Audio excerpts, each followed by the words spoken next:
फुंकहम।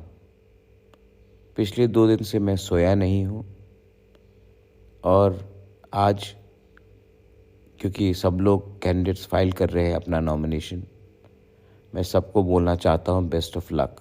सब वॉरियर्स को बोलना चाहता हूँ बेस्ट ऑफ लक। बहुत लोग ने मुझे फ़ोन किया है और कहा है आप क्यों नहीं फ़ाइट कर रहे हो। गलत, मैं फ़ाइट कर रहा हूँ। मैं हर तिपरासा के लिए फ़ाइट कर रहा हूँ। मैं हर बुरुई बुमा बोरक ब्रू सब के लिए फ़ाइट कर रहा हूँ। मैं हर कॉन्स्टिट्यूंसी में आपके साथ हूँ। मैं हर कैंडिडेट के साथ हूँ। मैं हर उस तिपरासा के साथ हूँ जिसको दिल में है कि हमें कुछ मिलेगा अगर इस बार हम लोग जीते तो।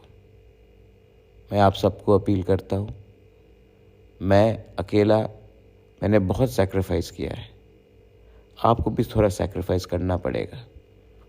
अगले 16 दिन अपना ईगो को छोड़ दो। अगला 16 दिन अपना अहंकार को छोड़ दो और एक होकर इस बार फाइट करो। ये मेरा लास्ट फाइट है और ये मेरा लास्ट फाइट आपके लिए है। मैंने सबको बताया था कि ये पावर पोस्ट कुछ नहीं होता है, पूरा ज़िंदगी नहीं रहता है। मैंने आज पावर छोड़ दिया, लेकिन मैं आपको पावर देना चाहता हूँ और ये तभी होगा जब बुकुंग बारा एक होगा। God bless you.